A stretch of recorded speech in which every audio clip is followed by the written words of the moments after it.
As we enter into our time of meditation and contemplation, please open your heart to this 19th century prayer of the Native American Tiwa tribe.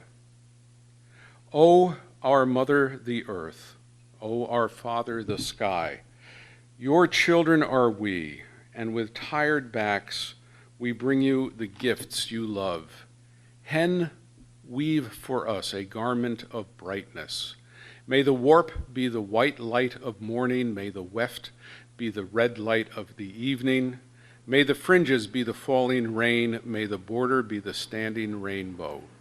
So weave for us a garment of brightness, that we may walk fittingly where birds sing, that we may walk fittingly where the grass is green, O our Mother Earth, O our Father the Sky.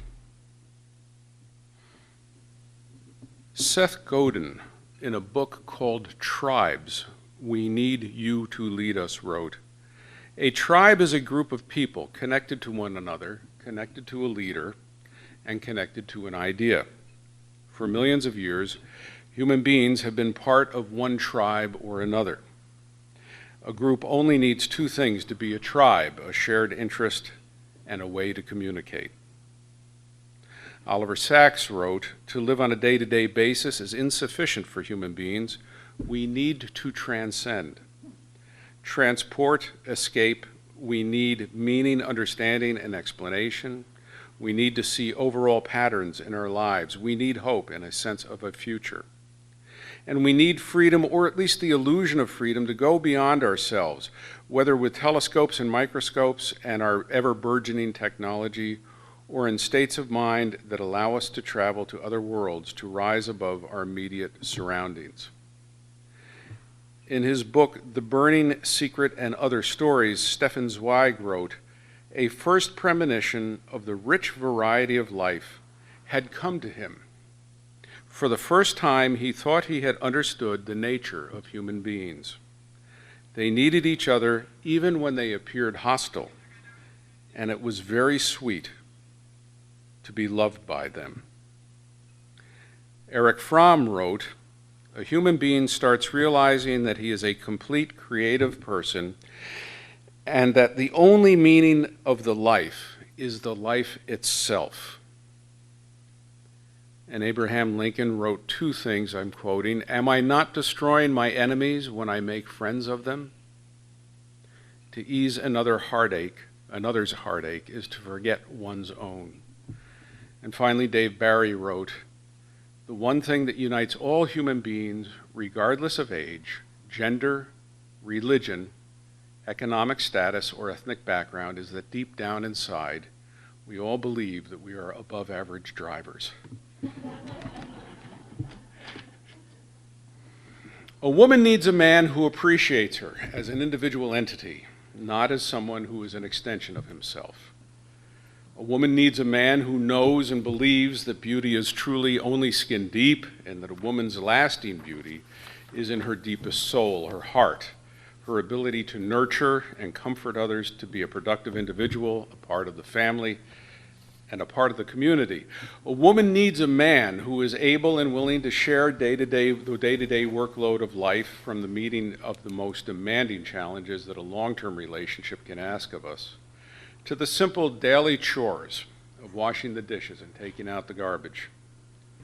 A woman needs a man who dresses well and looks nice when they are out in public together, as a way of affirming his respect for her and his pride in being with her.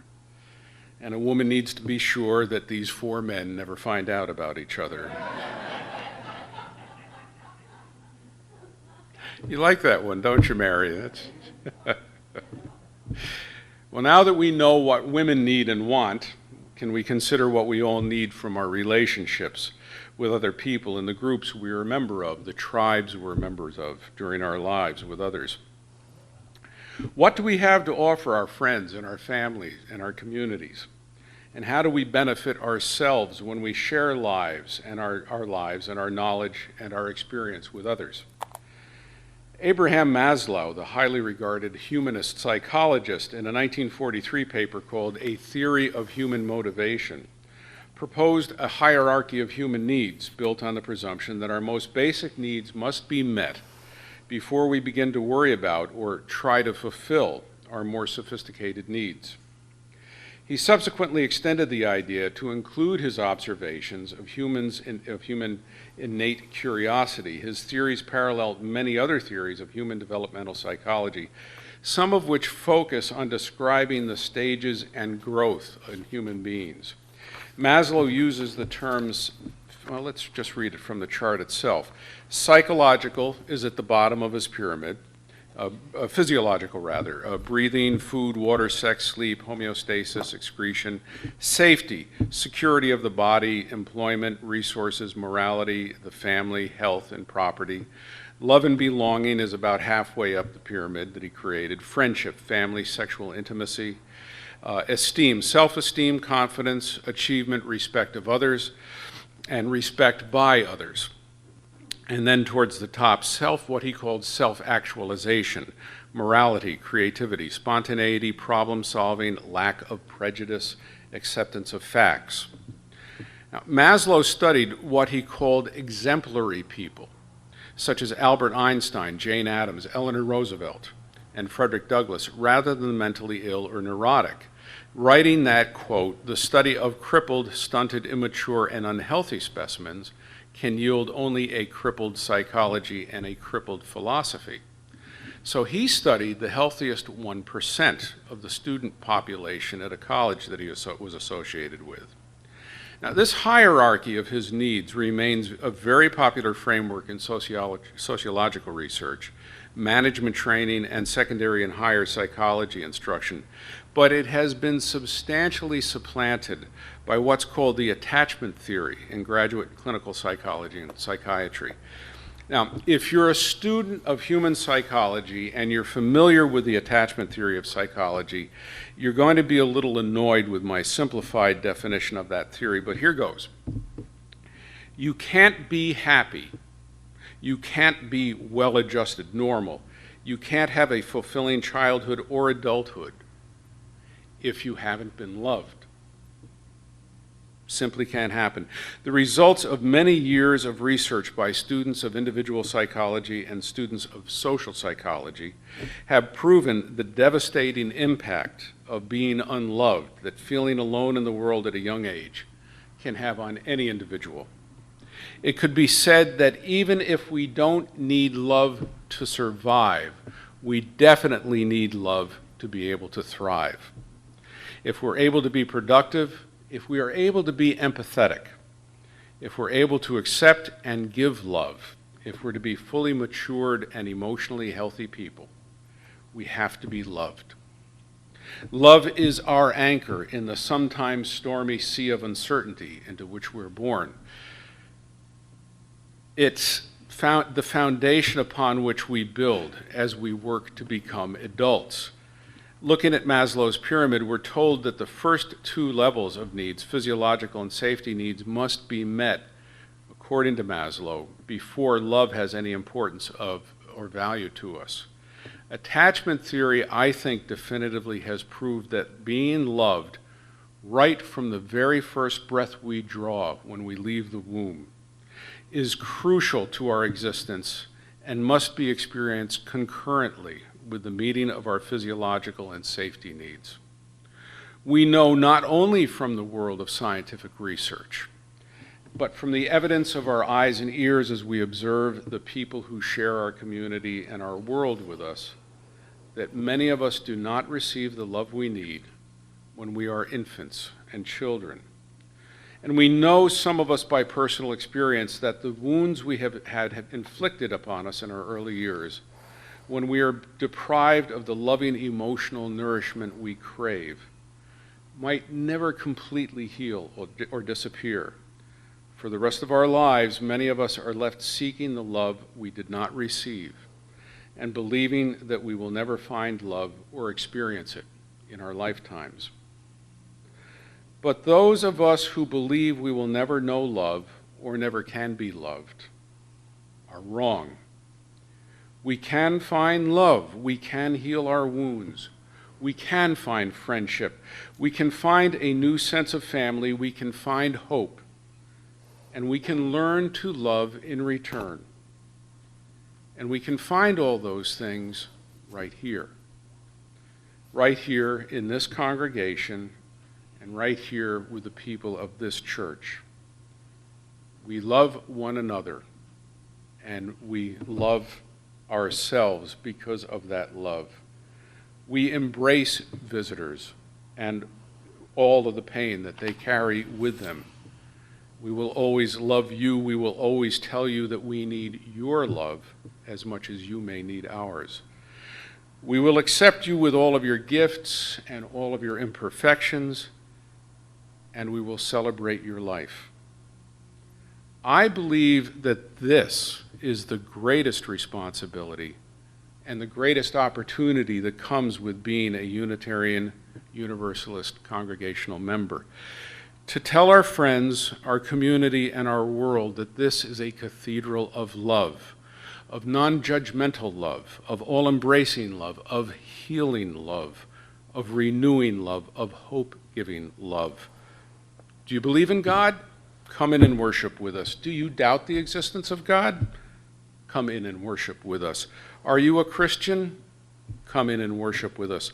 Are you a Muslim? Worship with us. Are you a scholar? Worship with us. Are you a bricklayer? Worship with us. Whoever you are, however you worship, whomever you love, we only ask one thing in return in a Unitarian Universalist church. Love us in return, for we need you every bit as much as you may need us. And together we can grow. We can learn to love again. We can heal, and we can help heal the world and bring hope and justice and love to every single breathing man and woman and child on the face of this earth. Love is what we need. It brings hope to all that we do, and love is what we find if we give ourselves and accept all that we have to offer. Carl Jung, the great therapist, developed the concept of individuation. He believed that a human being is inwardly whole, born complete, but that most of us have lost touch with important parts of ourselves. And by the way, I think if you know anything about Hinduism, the whole crux of the Hindu faith is that once the universe was whole and then it broke apart. And the wholeness of the universe is within each of us. Jung, I think, was born a Hindu. Through listening to the messages of our dreams and waking imagination, we can contact and reintegrate our different parts. The goal of life is, in Jung's word, individuation, the process of coming to know, giving expression to, and harmonizing various components of our psyche. If we realize our uniqueness, we can undertake a process of individuation and tap into our true self.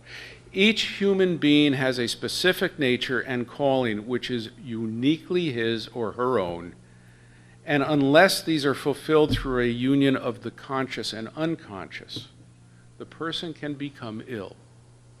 Jung concluded that every person has a story, and when derangement occurs, it is because that personal story has been denied or rejected. Healing and integration comes when the person discovers or rediscovers his or her own personal story. And if you've ever worked with anybody who suffers from any kind of a psychological or physiological addiction, you know that the truth of the healing process is the reassembling, the reuniting of the broken apart parts of the human psyche. I agree with Jung. I believe he would agree with me when I assert that none of the healing process of individuation is possible without the encouragement that is brought to us by love. We find our greatest courage not by hatred, but by love. When we seek to heal ourselves, yes, we're seeking to ameliorate our own suffering and pain. But I'm convinced that we have another motivation when we try to make sense of the painful part of our lives. I believe we try to heal ourselves because we want to be able to reconnect with those around us. Our internal pain separates us from our fellow human beings, and our healing enables us to commune with the spirit of those with whom we share our lives. In other words, we want to be able to love, we need to be able to love the people with whom we spend our daily lives. Hermann Hesse said this: "Every man is more than just himself. He also represents the unique, the very special, and always significant and remarkable point at which the world's phenomena intersect. Only once in this way, and never again." That is why every man's story is important, eternal, and sacred. That is why every human being, as long as he or she lives and fulfills the will of nature, is wondrous and worthy of every consideration. In each individual, the Spirit has become flesh. In each human being, the creation suffers.